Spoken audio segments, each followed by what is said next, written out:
창세기 35장 1절부터 15절까지 본문입니다. 하나님이 거기서 그에게 나타나셨음이더라 라는 말씀의 제목입니다. 하나님이 거기에서 그에게 나타나셨다, 이렇게 성경이 증거하고 있습니다. 7절 말씀 나와 있습니다. 35장 7절 말씀. 그가 거기서 제단을 쌓고 그곳을 엘베델이라 불렀으니 이는 그의 형의 낯을 피할 때에 하나님이 거기서 그에게 나타나셨음이더라, 이렇게 증거하고 있습니다. 여기서 거기 지금 말하고 있는데요. 거기는 어디를 가리키는 말일까요?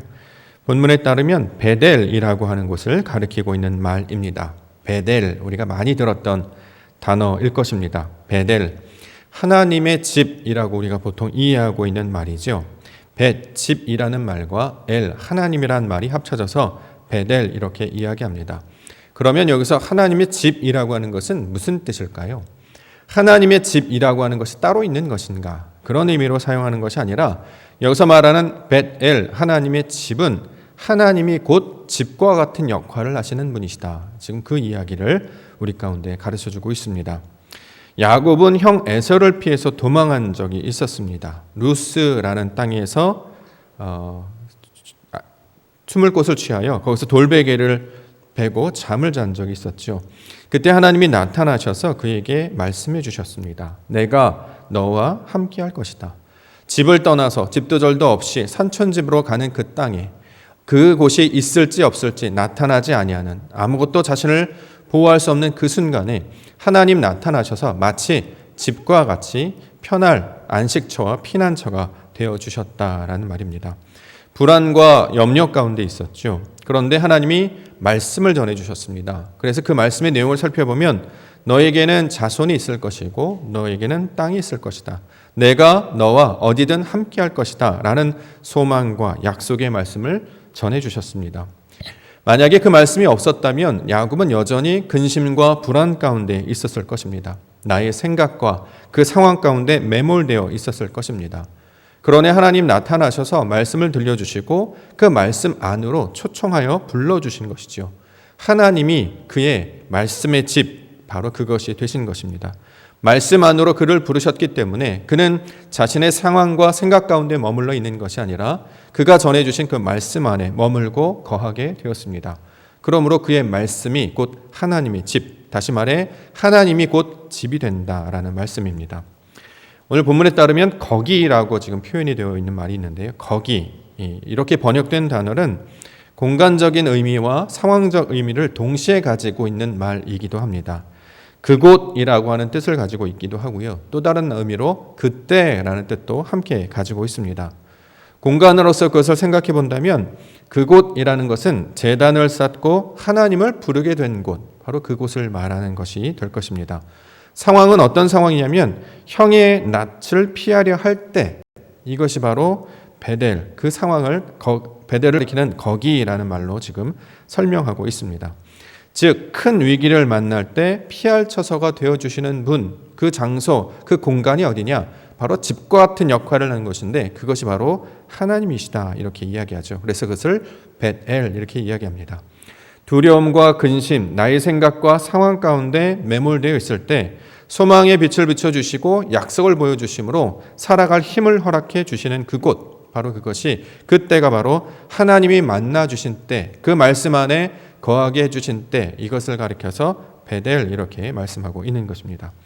누가복음 17장 20절부터 21절 말씀을 살펴보면 예수께서 대답하여 이르시되 하나님의 나라는 볼 수 있게 임하는 것이 아니요 또 여기 있다 저기 있다고도 못하리니 하나님의 나라는 너희 안에 있느니라, 이렇게 말씀하고 있습니다. 하나님이라고 하는 그 존재, 보이지 아니하는 하나님이 어떠한 분이시냐? 우리가 생각하기에 집이라는 개념을 떠올리면 바로 그것이 하나님의 존재가 된다라는 것입니다. 하나님의 나라, 그것은 보여지는 세상, 이 땅에 나타나는 국가의 통치, 이것을 나타내는 것이 아니라 바로 하나님이라는 존재 안에 거하는 상태를 가리키는 말, 그 말씀 안에 거하는 상태를 우리 가운데 알려주고 있습니다. 그러므로 15절의 결론을 어떻게 내고 있냐면 하나님이 자기와 말씀하시던 곳의 이름을 베델이라고 불렀다, 이렇게 지금 이야기합니다. 원래 거기서 하나님이 나타나셨기 때문에 그것을 베델 이렇게 불렀죠. 그런데 그 베델이라고 하는 상태를 뭐라고 하느냐? 말씀하시는 곳, 그의 말씀을 듣는 상태에 머물러 있는 것을 가리켜 베델이다 이렇게 말씀하고 있는 것입니다. 그러므로 이 세상에 우리에게 주신 모든 것은 하나님께서 함께 하신다는 것이 무엇인지를 가르쳐 주시는 하나의 상징과 도구로 우리 가운데 얘기해 주고 있는 것입니다. 예를 들어서 우리가 집 살잖아요. 집을 사는 이유가 뭐냐? 우리가 잘 먹고 잘 살고 그 안에 평안과 안식을 누리는 곳으로만 여기는 것이 아니라 바로 우리가 집을 떠올릴 때 하나님이 바로 그러한 집의 역할과 똑같은 모양이다라는 것을 보여주는 상징으로 우리 가운데 가르쳐주고 있다는 거죠. 그냥 이 땅 이곳에서 집이 어떠한지 여기서 누울 것, 다리를 뻗을 것, 또 자신이 가지고 있는 소유로 그것을 여기는 것이 아니라 바로 이 세상에 나타나는 그 집이라는 것은 하나님이 안식하는 모양이 어떠한지를 우리로 대신 가르쳐주는 또 하나의 의미로 말씀하고 있다는 거죠. 그러므로 삶 가운데 여러 가지 어려움을 당하거나 또는 여러 가지 위기를 닥쳤을 때 우리가 진정으로 쉬고 살고 안식해야 될 그 처소가 어디냐? 하나님이라고 하는 집이 된다라고 말씀하고 있습니다. 이것을 가리켜서 베델 이렇게 말씀하고 있는 것입니다. 그러므로 하나님께서 말씀하시는 그곳이 바로 베델이 되는 것이고 그 말씀을 듣고 그 말씀을 붙잡고 있는 상태를 가리켜서 하나님의 집 안에 머물러 있는 상태, 베델의 상태가 된다라고 말씀하고 있습니다. 우리에게 적용을 해보면 그 어떤 때보다도 많은 어려움과 위기 상황 가운데 놓여져 있습니다. 우리가 피해야 할 것은 어디가 될까요? 광야와 같은 인생입니다. 마치 루스라는 전혀 낯선 땅에서 우리를 보호하고 의지할 것이 하나도 없어서 그냥 굴러다니는 돌 하나 붙들고 거기에 머리를 대어 쉬고 있었던 그런 상태 가운데 있었습니다. 그런데 하나님 찾아오시고 만나주시고 말씀해 주심으로 너희가 궁극적으로 만나고 머리를 두고 쉬어야 할 것은 바로 하나님이시다. 그것은 너희가 생각하는 그 아름다운 집의 모양과 똑같다라고 지금 말씀하고 있다라는 거죠. 그러므로 다시 한번 우리가 하나님 앞에 나아가는 믿음의 시간이 되기를 원합니다. 그것이 우리가 쉴 곳이고 그것이 우리가 머물러야 할 것이고 그것 가운데 소망과 약속의 백성으로 살아가는 것이 하나님이 이루시는 구원의 내용이 되기 때문입니다. 벳엘, 바로 하나님을 만나시는 은혜와 그 영광이 우리 가운데 나타나기를 주의 이름으로 간절히 축원합니다. 자, 베델의 하나님 우리 가운데 어떻게 말씀하시는가 그 내용을 좀 더 살펴보고자 합니다. 첫 번째는 베델로 올라가라 이렇게 말씀하고 있습니다. 1절 말씀 보겠습니다. 35장 1절 하나님이 야곱에게 이르시되 일어나 베델로 올라가서 거기 거주하며 내가 내 형의 예서의 낯을 피하여 도망하던 때에 내게 나타났던 하나님께 거기서 제단을 쌓으라 하신지라 이렇게 말씀하고 있습니다. 자, 베델로 올라가라 이렇게 말씀하고 있는 거죠. 왜 베델을 이야기하시느냐? 야곱이 하나님을 만난 그 장소, 그때가 바로 베델의 때였기 때문입니다. 장자권을 얻은 그 대가로 야곱은 형 에서의 낯을 피하여 도망하게 되어 버렸습니다. 아버지를 떠나고 어머니를 떠났습니다. 집을 떠났기 때문에 아무런 도움도 받지 못했습니다. 의지할 것이라고는 돌베개 하나밖에 없는 상태였던 거죠. 자, 그때에 하나님 꿈으로 나타나셔서 말씀을 들려주셨습니다. 그래서 야곱은 그것을 루스라고 부르지 않고 베델 이렇게 불렀다라는 것입니다. 그곳에서 내가 쉬었습니다. 그곳에서 내가 머물렀습니다. 그것이 바로 하나님이었습니다. 라는 말씀의 뜻이 되고 있는 것입니다. 그런데 베델을 지금 다시 한번 이야기하고 강조하는 이유는 야곱의 인생 가운데 또 다른 위기가 찾아왔기 때문입니다. 그 위기는 무엇이냐면 바로 야곱의 아들들이 살인을 저지른 후였습니다. 지금 우리가 35장 말씀을 보고 있는데요. 34장 말씀을 살펴보면 야곱의 딸이었던 디나가 세겜 땅에서 몹쓸 짓을 당하게 됩니다. 그래서 그 오빠들이 시몬과 레위가 그 세겜의 족속들을 칼로 멸절하고 노략하는 장면을 34장에서 기록하고 있습니다. 자, 복수라는 의미로 아들들은 그 땅의 족속들을 죽였습니다. 뿐만 아니라 그들이 가지고 있던 소유도 다 노략을 했던 것이죠. 자, 여기에 대해서 야곱은 칭찬했는가? 그렇지 않았습니다. 큰일 났다. 너희가 지금 그 족속들에게 폐를 끼쳤기 때문에 우리는 더 큰 위기를 맞게 될 것이다. 이렇게 걱정하고 있는 상태였습니다. 34장 30절에 나와 있습니다. 야곱이 시몬과 레위에게 이르되 너희가 내게 화를 끼쳐 나로 하여금 이 땅의 주민 곧 가나안 족속과 브리스 족속에게 악취를 내게 하였도다. 나는 수가 적은즉 그들이 모여 나를 치고 나를 죽이리니 그러면 나와 내 집이 멸망하리라. 자, 이러한 상황까지 놓여 있다라는 거죠. 근데 더 큰 문제는 뭐냐면 아들들의 고백입니다. 그들이 이르되 그가 우리 누이를 창녀같이 대함이 옳으니까. 우리는 정당한 일을 했다라고 지금 이야기한다는 거죠. 야곱의 자식들이 자신들이 저지른 그것이 어떤 의미가 있는지, 어떤 범죄를 저질른지를 깨닫지 못하고 있는 상황이었습니다. 가나안 족속들을 위협했기 때문에 그들이 우리를 죽이려 할 것이다. 자, 이렇게 위기와 염려 가운데 놓여져 있었던 거죠. 그때 하나님 찾아오셔서 뭐라고 이야기하느냐? 베델로 올라가라, 이렇게 지금 말씀하고 있습니다. 베델, 야곱이 젊은 시절에 도망했던 그곳, 하나님을 처음 만났던 그곳으로 다시 돌아가라라는 것이죠. 세상 가운데 내가 의지할 것이 없을 때, 내가 감당할 수 없는, 그것으로부터 극복할 수 없는, 아무런 힘을 얻을 수 없는 그런 상황 가운데 있을 때 하나님께서 뭐라고 말씀하시냐? 베델로 올라가라, 이렇게 말씀하고 있는 것입니다. 자, 말씀을 들었던 야곱은 어떻게 반응하느냐? 자, 그래, 우리가 일어나 베델로 올라가자, 이렇게 고백하고 있습니다. 3절에 나와 있습니다. 3절, 우리가 일어나 베델로 올라가자. 내 환난 날에 내가 응답하시며 내가 가는 길에서 나와 함께 하신 하나님께 내가 거기서 제단을 쌓으려 하노라 하매, 이렇게 이야기합니다. 하나님의 말씀이 들려졌어요. 그랬더니 야곱이 바로 반응합니다. 그렇습니다. 우리가 베델로 올라가야 합니다. 이제 나 혼자 올라가는 것이 아니라 자신과 함께 딸려있던 모든 가족들로 데리고 베델, 그 하나님께로 올라가자, 이렇게 이야기하고 있는 것입니다. 자, 우리 가운데 베델에 관한 이야기를 계속해서 들려주고 있습니다. 야곱의 인생을 가만히 살펴보면 참 신기한 것 중에 하나가 세상에서 이 사람만큼 불쌍한 사람이 있을까 싶은 것입니다. 우리가 보통 성경에서 가장 불쌍한 인생, 가장 고난과 고통을 당한 인생, 그럼 보통 누구를 꼽습니까? 보통 고난의 종, 그래서 욥 많이 꼽죠. 그렇죠? 자기가 가지고 있는 재산도 다 잃고 자녀들도 다 잃어버립니다. 그런데 욥을 가만히 보면 물론 재산도 잃고 병도 걸리고 가족도, 자식들도 잃지만 맨 마지막에는 다시 회복되는 장면이 있게 되지 않습니까? 그렇죠? 그래서 나중에는 그거보다 더 많은 배를 받았다, 이렇게 이야기합니다. 물론 욥이 고난받은 종의 대표적인 모습으로 설명합니다. 그런데 저는 말씀을 묵상하면 묵상할수록 세상에서 가장 불쌍한, 아니 성경에서 가장 불쌍한 사람이 야곱이 아니었을까라는 생각을 계속해서 해보게 됩니다. 왜냐하면 그는 자신의 뜻대로 된 것이 하나도 없었던 인생이었기 때문입니다. 증거 몇 가지만 얘기해 볼까요? 대표적으로 야곱은 둘째로 태어났습니다. 자기 의지가 아니었잖아요. 둘째, 첫째가 아닌 둘째라고 하는 것은 두 번째라는 의미도 있습니다만 장자권을 받지 못한 자일 수 있습니다. 우리가 현대를 지금 살아가더라도 뭐 둘째 컴플렉스, 둘째 서러움, 뭐 이런 얘기 많이 하잖아요.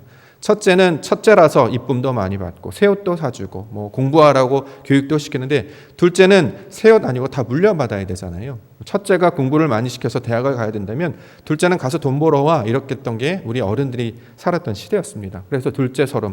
첫째는 첫째라서 아무것 좋은 것 음식이고 또 막내는 막내라서 이쁨 받는데 맨날 둘째는 여기저기 심부름도 다니고 헌옷 입고 그렇게 차별받으며 사는 인생, 둘째였던 것이죠. 게다가 집에서 살지도 않았어요. 집을 떠나 살게 되었습니다. 산촌집에서 얹혀 살았거든요. 근데 자그마치 20년 동안 살았습니다. 품삯을 제대로 받은 적도 없었어요. 자, 약속하기는 만약에 일을 열심히 하면 네가 좋아하는 딸을 줄게, 이렇게 얘기했죠. 자, 야곱이 원했던 딸은 라헬이었습니다. 그런데 누구랑 결혼했냐면 레아라고 하는 첫째 딸과 먼저 결혼했어요. 내가 원했던 사람은 둘째였는데 오히려 첫째 딸과 결혼했고 나중에는 두 여자를 다 맡아야 되는 인생이 되었습니다. 자, 야복강 사건 기억하시죠? 그는 야복강에서 천사와 씨름하다가 불구가 되어버리고 맙니다. 건강을 완전 잃어버리게 되죠. 여기서 환도뼈를 다치게 되는데 환도뼈를 다쳐서 불구가 되었다라고 하는 것은 남성의 기능을 더 이상 하지 못한다의 의미가 있습니다. 아이를 낳지 못하는 완전한 불구가 되는, 남성성을 잃어버린 자가 되었다라는 말입니다. 형 에서를 다시 만나게 돼요. 20년 만에 다시 만났습니다. 만났더니 어떻게 됐습니까? 형이 너무 무서워서 20년 동안 모아놨던 재산 거의 전부를 형 에서에게 갖다 바치기도 했어요. 장자권을 받은 사람 맞습니까? 복을 받은 사람 맞습니까? 인생의 후반에는 사랑했던 라헬 먼저 죽어버렸습니다. 세겜 땅에서는 자식들이 몹쓸 짓을 당하기도 해요. 그래서 딸 디나 사건이 34장에서 말하고 있죠. 아들들이 있었거든요. 11명의 아이들이 태어납니다. 그런데 그 아들들, 첫째 아들은 폐륜 범죄를 정하고요. 유다는 나중에 그도 폐륜 범죄를 정합니다. 막내 기억하십니까? 요셉이라고 하는 막내 있었죠. 나중에 실종되어 버리게 맙니다. 자, 자신은 불구가 되고 아내는 좋아했던 사람하고 결혼하지도 못하고 기껏 결혼했더니 먼저 죽어버리고 자식들 많이 낳긴 했는데 서로 싸우고 또 첫째랑 넷째는 폐륜적인 범죄를 저지르고 게다가 둘째 셋째는 살인을 저지르고 막내는 실종했습니다. 게다가 나중에 죽을 때는 가나안 땅에 죽은 것도 아니고 저 이방 땅 애굽에서 죽은 인생이었다는 거죠. 야곱이 세상에서 가장 불쌍한 사람 같아요. 자기가 원했던 대로 하나도 이루지 못한 사람이었다라는 거죠. 그런데 이 야곱이라는 인물을 통해서 우리가 알 수 있는 것은 세상에 이보다 비참한 사람이 없는 것처럼 이와 같은 현상에 놓여 있는 자들이 우리와 인생과 똑같다라는 거죠. 우리도 우리 뜻대로 되는 게 없다라는 것을 인생을 살면서 깨닫게 되잖아요. 우리 부모님의 세대들 대표적으로 했죠. 원하는 사람과 결혼하셨습니까? 자식들 낳았더니 그들이 원하는 대로 되던가요? 건강을 지키려고 했더니 건강하던가요? 무언가 내가 세상에서 일을 하고 뭔가 대가를 얻으려고 했으나 세상은 속이는 자에 불과했고 약속과는 다르게 엉뚱한 것으로 고생만 시키는 자들, 아무것도 얻지 못했던 것이 바로 인생이었고 세상이었다라고 이야기합니다. 그런데 오늘 그런 많은 인생 여정 가운데 이 자식에 관한 문제를 지금 하고 있다는 거죠. 아들들을 낳는데 얘네들이 동생의 복수를 하겠다면서 살인을 저지르고 말아요. 근데 살인을 통해서 더 큰 위협이 되었다는 거죠. 누가 도와줄 수 있을까요? 아버지는 이제 나이가 많지요. 가족들이라고 하는 것은 아들들밖에 없습니다. 자, 이러한 상황 가운데 절망의 상황 가운데 놓여 있는 자, 그는 야곱이라는 사람이었습니다. 야곱이라는 이름 때문에 그는 평생에 속이는 자, 발꿈치라는 뜻을 가진 자였기 때문에 가장 어렵고 힘든 인생을 살았던 사람이었습니다. 근데 놀랍게도 성경 그 야곱에 대한 이야기를 가장 많이 다루고 있기도 하지요. 그래서 야곱을 통해서 하나님이 이루시는 그 구원의 역사가 어떤 모양인지를 지금 말씀하고 있는 것입니다. 자신의 육신의 부모가 도와줄 수 없었습니다. 자신의 힘으로 감당할 수 없었습니다. 그러나 그때마다 나타나시고 찾아주셔서 그 어려운 상황들을 이기게 하시고 그 어려운 상황 가운데 소망과 약속을 붙들고 살게 하시는 이는 바로 하나님이셨음을 성경에서 증거하고 있는 것입니다.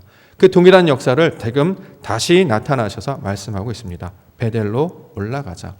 야곱은 깨닫고 있었어요. 결혼하고 났더니 라헬이 아니라 레아였다라는 거죠. 그래서 라헬만 사랑했습니다. 그런데 레아에게 먼저 아들들을 주셔서 어려운 순간마다 아들을 갖게 하시고 삼촌의 집에서 일을 할 때마다 그 어려움을 극복하게 해주신 분이 하나님이심을 인생을 통해서 경험하게 되었던 거죠. 자, 똑같은 위기가 맞았습니다. 그랬더니 하나님 나타나셔서 베델로 올라가라 라고 말씀을 주십니다. 야곱의 반응이 대단한 것이죠. 이전에는 하나님을 알지 못했던 자가 하나님께서 자신의 삶 가운데 진정한 도움이시며 힘이시며 구원을 이루신 분임을 깨달으니까 그가 말씀을 듣자마자 어떻게 하느냐? 이제 일어나 베델로 올라가자, 이렇게 함께 말씀하고 있는 것입니다.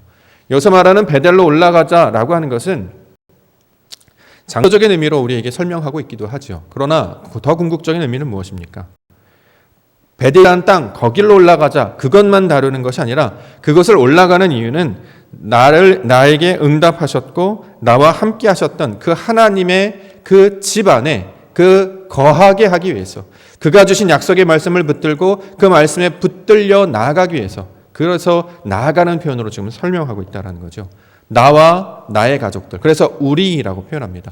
일어나서 앉아있지 말고 내게 닥친 사건, 이미 벌어진 상황은 어려움 가운데 있지만 오직 이것을 해결하실 수 있는 분은 하나님이심을 기억하면서 그 구원의 하나님을 부르짖고 나아가는 행동들을 함께 벌이고 있다라는 것입니다. 그래서 우리에게 주신 상황이 뭡니까? 야곱이나 저나 여러분들이나 인생을 살면서 깨닫게 되는 것이 그렇게 삶이 녹록하지 않고 그게 나아지지 않는다라는 거죠. 장자권을 받았고 축복을 받았으나 삶 가운데 계속해서 문제들이 터집니다. 중요한 건 무엇이냐? 그때마다 우리 가운데 찾아와서 도움으로 말씀하시고 의지하게 하시는 그 하나님의 말씀이 있는다라는 것을 복으로 여기고 그 말씀을 붙들고 나아갈 때에 이것이 바로 하나님께서 우리를 인도하시는 구원의 길이 되고 있음을 설명하고 있는 것입니다.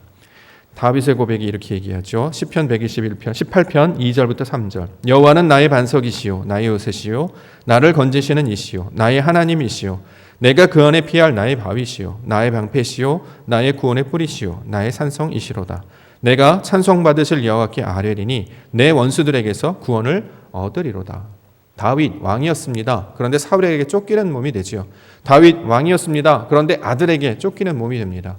자, 나를 도울 자가 하나도 없을 그때에 다윗은 어떻게 했느냐? 그 여호와 하나님을 바라보고 그것 가운데 마음을 두고 있습니다. 왜냐하면 그가 구원의 하나님이시요 우리를 도우실 유일한 분이시기 때문입니다.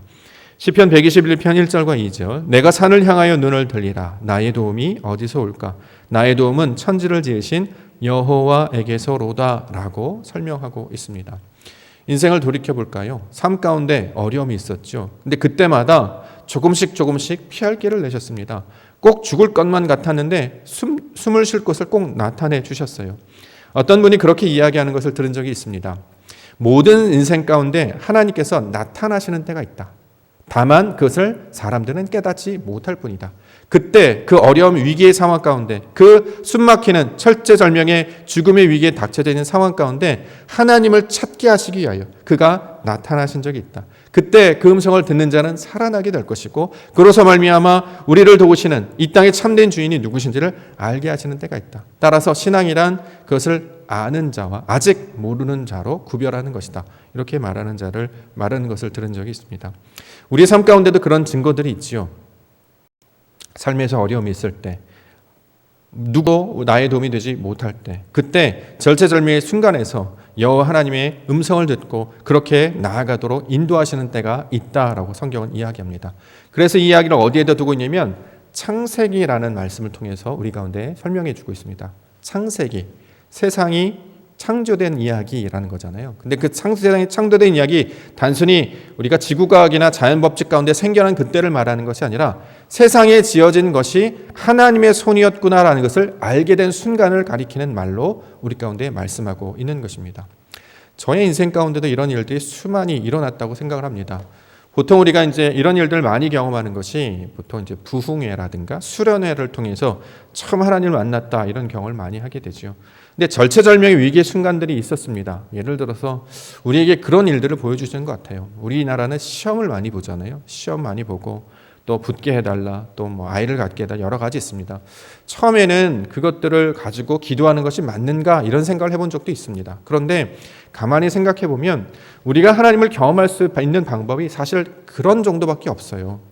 내가 하나님을 어떻게 알 수 있을까요? 이 당장에 처해진 문제를 벗어나야 이게 해결이 되거든요.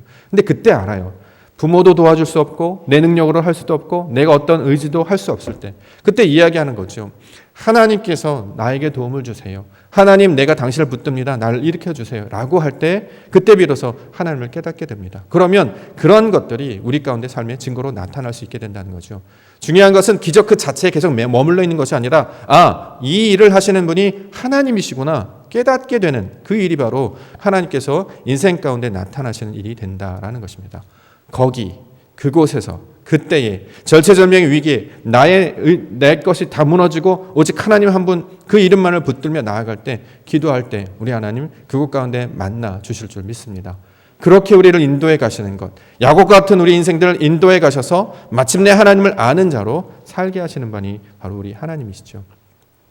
개인적인 얘기를 하면 제가 죽으려고 마음을 먹었던 때가 딱 한 번 있었습니다. 그때가 언제였냐면 재수할 때였습니다. 네. 대학을 이제 들어갔는데 적성이 잘 안 맞아서 다시 공부하기로 하고 공부를 이제 시작했습니다. 시험을 봤습니다. 그런데 그때가 언제였냐면 92년도였거든요. 92년도는 학력평가에서 조금 내용이 달라져서 떨어지는 시험에서 붙이는 시험으로 바뀌었습니다. 그래서 평균 성적이 올랐어요. 평균 커트라인 10점이 올랐습니다. 자, 그때 이제 지원했던 학교 이렇게 대학을 붙고 안 붙고 이 문제가 아니라 제가 이제 학교를 붙는다라는 게 어떤 의미였냐면 나의 인생 가운데 만약에 이것이 합격의 소식으로 들려지지 않는다면 내 모든 정체성과 자존심이 무너지는 순간이었습니다. 그렇게 되면 어머니를 볼 면목도 없고 사랑하는 여자친구를 볼 면목도 없고 세상에 존재할 이유가 없기 때문에 만약에 여기서 결과가 좋지 않는다면 난 죽어버리겠다 이렇게 말했던 적이 있습니다. 너무 어려운 거예요. 만약에 떨어지게 되면 어떻게 되는 것인가? 다시 돌아가야 되고 이 옛 일들 감당해야 되고 정말 그때 진짜 목숨 걸고 기도한다는 게 이런 건가? 사실 수련회도 그렇게까지는 하지 않았거든요. 부흥회도 경험했고 수련회도 했습니다만 진짜 내 문제, 이건 아버지도 어머니도 내 가족도 누구도 도와줄 수 없는 문제였어요. 사느냐 죽느냐의 문제, 합격하느냐 떨어지냐 그 문제가 아니라 이 일을 통해서 그 다음의 인생이 어떻게 펼쳐진가를 제가 알았기 때문에 그때 진짜 목숨 걸고 한번 기도해 본 적이 있습니다. 그때 그렇게 했죠. 정말 매달렸어요. 하나님 살게 해달라고. 이게 단순히 학교를 붙었다 안 붙었다 이런 문제가 아니라 삶에 대한 문제였습니다. 근데 어떤 일이 벌어졌냐면 붙여주셨어요. 저는 그때를 잊지를 못합니다. 그래서 그때 고백을 했죠. 이것은 하나님이 하신 것이다. 전화기를 붙잡고 엄청 울었던 생각이 납니다. 남들이 보면 좋은 학교일 수도 있고 또 그보다 더 좋은 학교도 많기 때문에 사람마다 그 이제 평가는 다를 것입니다. 근데 저는 알아요. 하나님께서 그것을 제가 구한 것을 얻게 해주시는 것이 어떤 의미인지 그래서 경험한 자들은 알게 되었다는 거죠. 그때서부터 믿음의 문이 조금씩 열리기 시작했습니다. 그래서 내가 할 수 있는 것들을 원하는 것이 아니라 내가 하지 못할 때에 그 인생의 바닥 가운데 있을 때 그 절체절명 가운데 있을 때 하나님이시면 혹시 그분이 나를 위한 선한 계획이 있으시다면 이것을 열어주십시오 라고 붙잡게 될 때에 그 놀라운 증거가 일어나는 경험들을 하게 되는 것입니다. 그래서 그때로부터 걸어왔던 걸음들을 지금 돌이켜보면 이게 바로 하나님께서 정말로 역사하셔서 나의 믿음의 분량들을 실제적인 증거를 통해서 알게 하시는구나. 이전에 이런 경험이 있다면 앞으로 똑같은 문제, 더 어려운 문제를 만나게 될지라도 그 문제를 어떻게 갖고 나아가느냐? 사람에게 갖고 나아가거나 내 스스로 풀려고 하지 아니하고 하나님 앞에 갖고 나오는 자가 된다라는 거죠. 그래서 어떻게 해요? 베델로 가자라는 것이죠.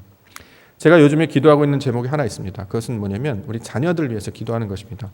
자녀들 위해서 기도하는 제목이 뭐냐면 우리 자녀들이 그 이름에 저희가 어려웠을 때 그 아이들 이름 앞에 그 하나님의 이름을 새겨놨기 때문에 누구보다도 교회 안에서 누구보다도 믿음 안에서 잘 자라기를 바라는 마음이 있었습니다. 근데 옥토교에 온 이후에 제가 많이 지금 마음으로 어렵습니다. 왜냐하면 부교육자로 있었을 때 우리 자녀들이 우리 아들이 신앙생활 되게 잘했거든요.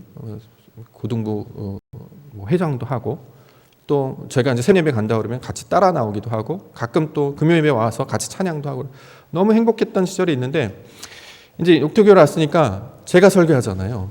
아빠가 설교하고 아빠 목사면 예배를 더 잘 드릴 거라고 생각했거든요. 근데 그렇게 되지 않더라고요. 물론 본인이 하고 있는 일이 있다. 이것 때문에 지금 계속 기다리고 기도하고 있는데 어떻게 해야 될까 많은 근심이 있습니다. 이야기를 할까?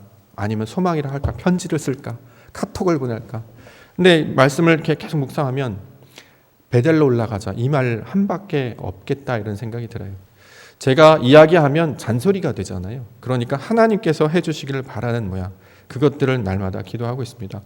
우리가 삶 가운데 여러 가지 문제 있죠. 대표적으로 이제 감당하기 어려운 문제가 바로 자녀들에 관한 문제일 텐데요. 베델로 우리가 다시 올라가야 될 때라고 생각을 합니다. 아들이 돌아오는 그 날이 우리 옥토교회 성도님들이 다시 서는 날이 되겠구나 이렇게 같이 대입해서 저는 생각하고 있습니다. 왜냐하면 아들이라고 하는 개념을 우리 창세기로부터 계속 설명을 듣고 있잖아요. 아들은 하나님께서 보여주시는 증거로 나타내시는 개념을 아들이라고 하기 때문에 그것을 실제로 성전을 이해하기도 하고 우리 가운데 육신을 주신 자녀들이기도 하죠. 이들이 자신의 선택으로 하나님 앞에 나와 엎드려 예배하는 것. 그래서 그가 우리의 진짜 주인이시고 우리의 참된 주인이심을 알게 하는 것. 이것을 깨닫게 하신 일을 이렇게 함께 바라보고 있습니다. 어떻게 해야 코로나가 사라질까? 어떻게 해야 옥토교회가 더 생명력 있는 교회가 될까? 어떻게 해야 메시지가 더 메시지가 되고 어떻게 해야 예배가 더 뜨거워지고 어떻게 해야 하나님께서 주신 이 성도님들이 말씀과 믿음 안에서 행복해하고 기쁨을 누릴까? 이런 것들이 늘 고민이에요. 그럴 때마다 주시는 말씀은 베델로 올라가라. 베델로 올라가라. 이것이 하나님이 주신 약속의 말씀입니다. 내 뜻대로 내 힘대로 되지 않기 때문에 하나님을 더 의지하게 하는 것이죠. 아무도 할 수 없는 그곳에서 우리 하나님이 해주셨기 때문에 그분이 성령으로 그 진리로 인도해 주는 그때에 하나님의 영광을 맛보게 해주실 줄 믿습니다. 자, 그러면 나아가야 되는데 두 번째 주실 말씀은 의복을 바꾸어 입으라 이렇게 말씀하고 있습니다. 2절 보겠습니다. 야곱이 이에 자기 집안 사람과 자기와 함께한 모든 자에게 이르되 너희 중에 있는 이방 신상들을 버리고 자신을 정결하게 하고 너희들의 의복을 바꾸어 입으라. 4절 그들이 자기 손에 있는 모든 이방 신상들과 자기 위에 있는 귀고리들을 야곱에게 주는지라. 야곱이 그것들을 세겜 근처 상수리 나무 아래에 묻고 그들이 떠났으나 하나님이 그 사면 고울들로 크게 두려워하게 하셨으므로 야곱의 아들들을 추격하는 자가 없었더라. 자, 그 다음에 해야 되는 게 뭐냐? 의복을 바꿔 입으라 이렇게 말을 했다는 거죠. 그랬더니 사람들이 다 들었습니다. 옷을 바꿔 입다라는 뜻인데요. 이것을 우리에게 적용을 해보면 가장 먼저 이방 신상들을 벗어버리라 이렇게 얘기합니다. 이방 신상들. 자, 이방 신상들이 뭐가 있을까요? 대표적으로는 라헬이 가지고 왔던 드라빔을 구체적으로 가리키는 말일 수도 있겠죠. 라헬이 삼촌 라반집을 떠나왔을 때 드라빔을 숨겨 가지고 오지 않았습니까? 왜 그것을 숨겨온 것이 문제가 되었냐면 이방신이라고 하는 것은 내 뜻대로 할 수 있다는 뜻입니다. 이게 큰 증거예요. 이방을 섬기고 있는지, 우리가 우상을 섬기고 있는지, 하나님을 섬기고 있는지를 구별하고 있는 좋은 기준은 이것을 내가 할 수 있다라고 믿는 것인가, 아니면 나는 할 수 없다라고 믿는 것인가. 이게 하나님을 믿느냐, 우상을 섬기느냐 그 증거가 된다는 거죠. 드라빔을 갖고 있으면 그것이 상속권이기도 하고 재산권이기도 해서 마치 자기에게 복을 주는 그런 대상으로 여겼다라는 것입니다. 그런데 하나님 앞에 베델로 올라가는 자들은 어떻게 해야 되느냐? 그런 모든 것들을 다 내려놓아야 된다는 거죠. 벗어버려야 된다는 것입니다. 귀에 어떤 걸 메고 있었습니까? 또 몸 가운데 뭘 지니고 있었습니까? 다 벗어버리라 이렇게 이야기합니다. 이것을 우리 가운데 적용을 해보면 내가 의지하는 자신의 모든 방법들, 내 자신을 의지하는 일을 벗어버리는 일을 말하고 있는 것입니다. 야곱의 인생 가운데 깨달은 게 무엇이냐면 아들을 낳을 때 그 아들을 주시는 분이 여호와 하나님이심을 깨달았죠. 그렇죠? 처음에 레아를 사랑하지 않았습니다. 라헬을 사랑했죠. 그러나 아들은 누구에게 주셨냐면 하나님께서 레아에게 주셨어요. 왜 레아에게 아들을 주셨을까 생각해 보니까 레아가 야곱에게 사랑을 받지 못했기 때문이다 이렇게 얘기합니다. 하나님의 그 은혜와 사랑은 바로 연약한 자, 가난한 자 그들에게 먼저 내려주심을 보여주고 있는 거죠. 자신의 뜻대로 되지 않았습니다. 삼촌의 양들을 돌봐야 했는데요. 삼촌은 매우 이기적이고 탐욕이 있었던 사람이기 때문에 야곱에게 줄 품삯을 10번이나 바꾼 적이 있었습니다. 그럼에도 불구하고 결과적으로 따져보니까 그 품삯을 다시 나에게 돌이키게 해주신 분이 여호와 하나님이셨다 이렇게 야곱은 고백하고 있습니다. 창세기 31장 7절에 나와 있는데요. 그들의 아버지가 나를 속여 품삯을 10번이나 변경하였느니라. 그러나 하나님이 그를 막으사 나를 해치지 못하게 하셨다. 31장 42절에 우리 아버지의 하나님 아브라함의 하나님 곧 이삭이 경외하는 이가 나와 함께 계시지 아니하셨더라면 외삼촌께서 이제 나를 빈손으로 돌려보내셨으리라. 나는 하나님이 내 고난과 내 손의 수고를 보시고 어젯밤에 삼촌을 책망하셨다. 하나님이 보신다. 하나님이 도우셨다. 하나님이 막으셨다는 거죠. 나는 이렇게 하고 싶지만 내 뜻대로 되지 않았습니다. 그런데 그 일을 이루시는 분이 있는데 그분이 누구시냐? 성경은 우리 아버지의 하나님이시다 이렇게 얘기하는 거죠. 나의 생각은 이렇게 하는 것이 맞을 것 같아요. 이렇게 하는 것이 옳을 것 같아요. 그런데 그렇게 되지 않았어요. 그럼 낭망하고 절망하느냐? 아니죠. 하나님의 더 큰 뜻이 있음을 성경은 계속해서 이야기하고 있었습니다. 내가 감당하지 못하는 일을 하나님께서 그렇게 해주셨더라. 우리는 가나안 족속 때문에 두려워하고 아들들이 자신의 뜻대로 되지 않아서 염려하였는데 그 하나님께서 그 자손들을 바꾸시고 변화시켜 주시는 일을 하나님께서 하시더라. 그러므로 너는 어디에 거해야 되느냐? 하나님으로 거하라. 베델에 거하라. 이렇게 이야기한다는 거죠. 근심이 있어요. 아들이 잘 됐으면 좋겠어. 건강했으면 좋겠어. 믿음이 있었으면 좋겠어. 교회가 잘 됐으면. 이런 거 자기 생각 가운데 머물러 있다는 거죠. 근데 이것보다 더 크신 계획을 갖고 계신 분이 누구예요? 여호와 하나님이시다 성경은 이야기하고 있다는 거죠. 우리가 능력이 있어서 아들을 턱턱 잘난 사람이기 때문에 우리를 세워주신 것이 아니었습니다. 우리가 일을 잘해서 그 석을 잘 받는 일꾼이기 때문에 불러주신 것이 아니었어요. 너희는 감당하지 못하지만 그 감당하시는 분이 있음을 보여주시려고 우리를 이 자리 가운데 세워주셨다라는 거죠. 그러므로 어떻게 되느냐? 너희가 가지고 있는 네가 하고 싶은 대로 하고 있던 그런 모든 것들을 내려놓고 어떻게 해요? 의복을 새 옷을 입으라 이렇게 이야기하고 있는 것입니다. 이것을 신약에서는 그리스도의 옷을 입는 자로 이렇게 이야기하고 있죠. 그래서 우리가 2021년도 진리로 예배하는 교회 이렇게 얘기하는 것은 우리의 생각과 경험으로 예배하자는 게 아니다라는 거예요. 진리로 예배한다라는 것은 내가 이전에 가지고 있던 생각, 경험, 지식으로 예배하는 게 아니고 하나님이 주실 새로운 것들을 붙잡고 그것들을 가지고 하나님의 뜻을 찾는 것을 말씀하고 있습니다. 특별히 지금 코로나 상황이 모든 교회 가운데 이걸 요청하고 있죠. 우리가 코로나가 끝난다고 봅시다. 그럼 어떻게 될까요? 과거로 돌아가야 될까요? 아니에요. 과거로 돌아가자는 얘기가 아니죠. 상황이 변했기 때문에 그 상황 가운데 말하고 있는 하나님의 뜻이 무엇인지를 찾으며 나아가야 된다는 것입니다. 그게 하나님이 교회와 성도들에게 말씀하신 뜻이 된다라는 것이죠. 결국에 하나님께서 그 선한 일을 이루어 주실 것입니다. 노아가 당시에 살았을 때 자신의 뜻과 동행했던 자들이 있었습니까? 세상은 아무도 동행하지 않았어요. 노아의 가족밖에 없었다라는 거죠. 외로움의 길이었고 많은 사람들이 보기에 나는 저 사람들과 똑같이 하지 않는데 우리가 그러면 뒤처지는 거 아니야? 우리만 별난 거 아니야? 이런 생각 가운데 있었을지도 모르겠습니다. 그러나 그에게 증거를 주시고 약속을 주셨던 것은 말씀이었기 때문에 세상에 보여지는 것, 내가 가지고 있는 것 붙잡지 아니하고 하나님이 주신 그 약속과 그 소망의 말씀을 붙잡고 나아가도록 우리를 인도해 주셨습니다. 그러므로 우리가 지금 해야 되는 것, 옛 습관, 옛 생각, 심지어는 자기가 가지고 있는 것조차도 내려놓고 하나님 앞에 나아가야 할 것입니다. 잠언 16장 9절, 사람이 마음으로 자기의 길을 계획할지라도 그의 걸음을 인도하시는 이는 여호와시니라. 그렇죠? 그의 인도하시는 여호와시다 이렇게 얘기해요. 이것을 우리 가운데 말씀하고 있습니다. 이전의 신앙은 우리가 이렇게 생각했어요. 이렇게 하는 것이 신앙이고 이렇게 하는 것이 믿음이고 이렇게 하는 것이 하나님의 뜻이다라고 이야기했는데 지금 우리 가운데 말씀하시고 있는 하나님의 뜻은 진리를 아는 것, 그 안에 하나님을 발견하는 것, 그의 생각 가운데 머물러 있는 것, 이것을 우리 가운데 요청하고 있기 때문에 이것을 다시 한번 생각 가운데 마음 가운데 품는, 그래서 이전 것은 벗어버리고 새 것이 되는 새 옷을 입으시는, 그리스도로 옷 입고 복음으로 옷 입고 하나님의 뜻으로 옷 입고 진리로 옷 입는 자들이 되어야 될 것입니다. 그러면 우리는 어떻게 살아야 될 것인가? 저는 하나님께서 말씀 전하는 자로 세워주셨습니다. 성도님들은 각자 하나님께서 부르신 요청하는 상황이 있죠. 어머니로서, 아들로서, 딸들로서, 교회에서는 봉사자로서, 기도하는 자로서, 찬양하는 자로서, 섬기는 자로서 각각의 역할을 주셨다라는 거죠. 그럼 그것들 어떻게 돼요? 성실하게 감당하고 나아갈 때 아버지께서 말씀하신 그때가 있겠죠. 날마다 그것을 주시는 것으로 성실하게 나아갈 때 마침내 그 영광이 이곳 가운데 나타나는구나, 이것을 보여주시게 되는 것입니다. 제자들에게도 너희에게 약속한 말씀을 붙들고 내게 말한 그곳에서 그 약속의 말씀을 붙들고 기도하라 하셨더니 성령의 역사가 나타났잖아요.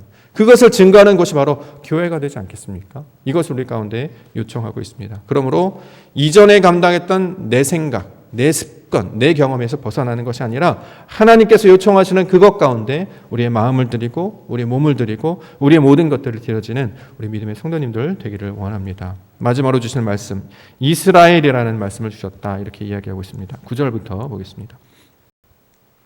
야곱이 바다에서 돌아오매 하나님이 다시 야곱에게 나타나사 그에게 복을 주시고 하나님이 그에게 이르시되 내 이름이 야곱이지만은 내 이름을 다시는 야곱이라 부르지 않겠고 이스라엘이 내 이름이 되리라 하시고 그가 그의 이름을 이스라엘이라 부르시고 하나님이 그에게 이르시되 나는 전능한 하나님이라 생육하며 번성하라 한 백성과 백성들의 총회가 내게서 나오고 왕들이 내 허리에서 나오리라 이렇게 했습니다. 야곱, 부모님이 지어주신 이름이죠. 발꿈치라는 뜻을 가지고 있었습니다. 우리는 보통 이를 통해서 속이는 자 이렇게 이야기했죠. 그런데 그의 인생을 가만히 보니까 속이는 자가 아니라 속이는 자로 살 수밖에 없었던 그의 불쌍한 인생을 가리키는 말이 야곱입니다. 야곱 그러면 너 지렁이 같은 야곱아 이렇게 이야기하고잖아요. 인생 중에서 가장 불쌍한 자요, 너는 가장 연약한 자요, 가장 미천한 자요, 가장 불쌍한 자로다. 그런데 그를 어떻게 부르시느냐? 이스라엘이라 이렇게 부르신다는 거죠. 하나님의 백성이라는 뜻입니다. 불구가 되었어요. 자식들은 자기 뜻대로 되지 않습니다. 그런데도 불구하고 하나님은 이스라엘이라고 불러주셨어요. 이스라엘을 보니까 나중에 자식들을 가리키는 말이 되더라고요. 야곱이 이스라엘을 받았지만 실제로 이스라엘로 불린 적이 많지 않습니다. 아브람은 아브라함으로 자주 불렸잖아요. 그런데 야곱은 이스라엘이라 부른 적이 그렇게 많지 않아요. 이렇게 찾아보면 애굽왕에 갔을 때 이스라엘이라 한번 칭했던 정도였지 야곱을 가리켜서 이스라엘이라고 말하지 않습니다. 왜냐하면 그 인생이 여전히 야곱과 같은 상태였기 때문입니다. 그런데 하나님은 이것을 야곱이라고 부르지 않는다는 거죠. 이스라엘이라고 불르세요. 왜요? 하나님께서 인도하실 백성이고 하나님께서 붙드시는 백성임을 세상 가운데 말씀하고 있습니다. 그래서 나중에 신명기에 따라서 이 백성을 내가 선택했다. 왜? 가장 적기 때문에, 가장 미천하기 때문에, 가장 연약하기 때문에, 그래야 하나님의 영광이 무엇인지 이들을 통해서 보여주실 때문이다 라고 말씀하고 있습니다.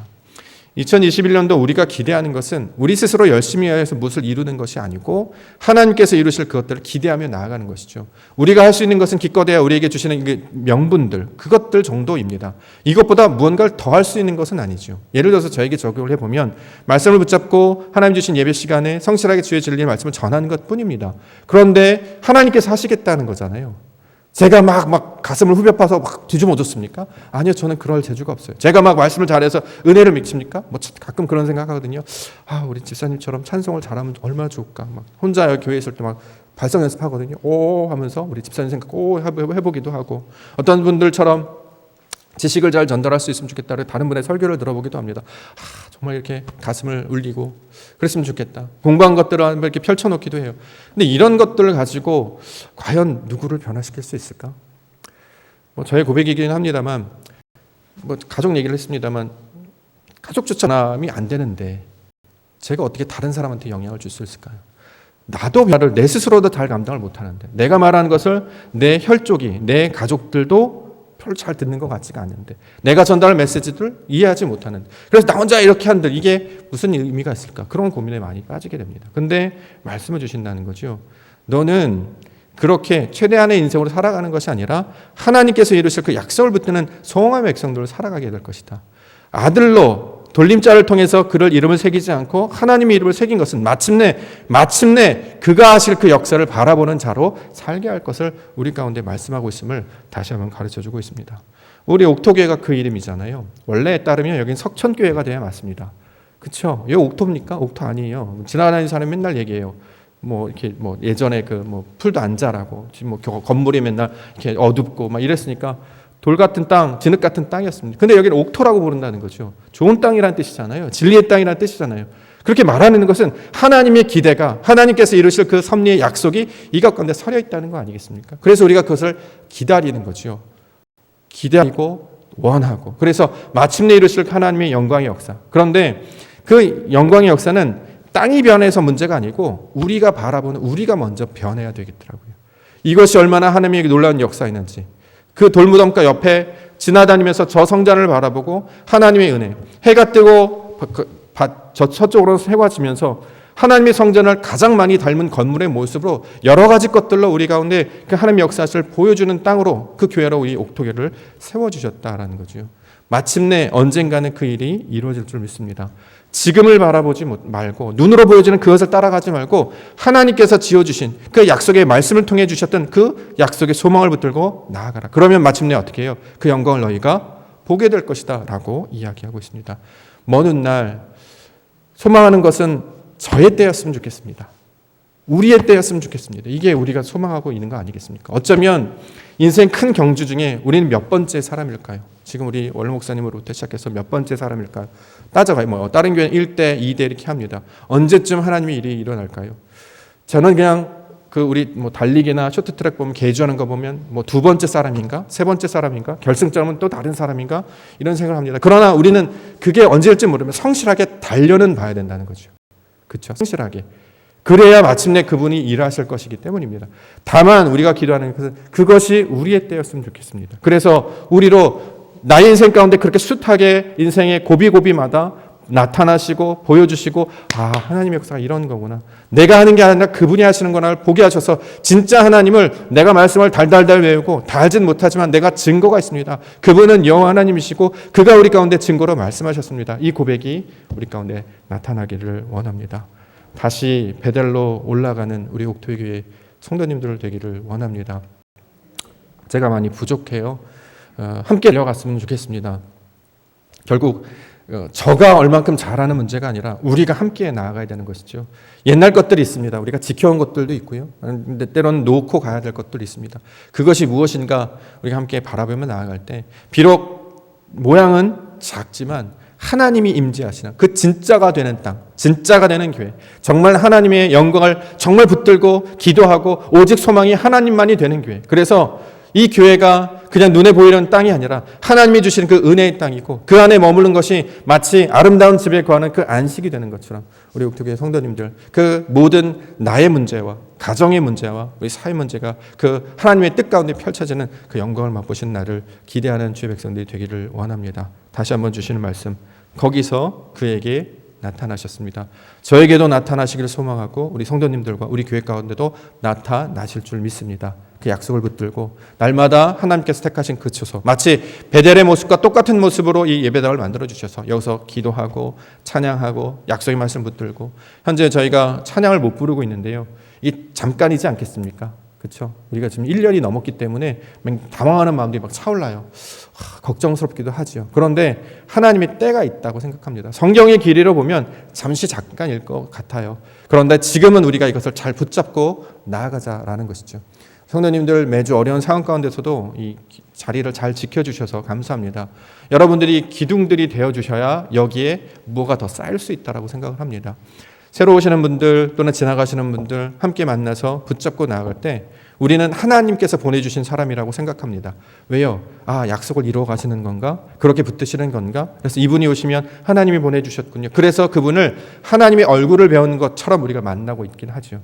그 영광의 약속을 그들을 통해서 또는 우리에게 주신 말씀을 통해서 만나 주실 줄 믿습니다. 그 말씀을 붙잡고 하나님에 거하시는, 하나님의 집 말고 하나님 안에 거하시는, 그 말씀 안에 거하시는, 그 진리 안에 거하시고 우리에게 증거 되시는 예수 그리스도 안에 거하시는 우리 믿음의 백성들 되시기를 주의 이름으로 간절히 축원합니다. 기도하겠습니다.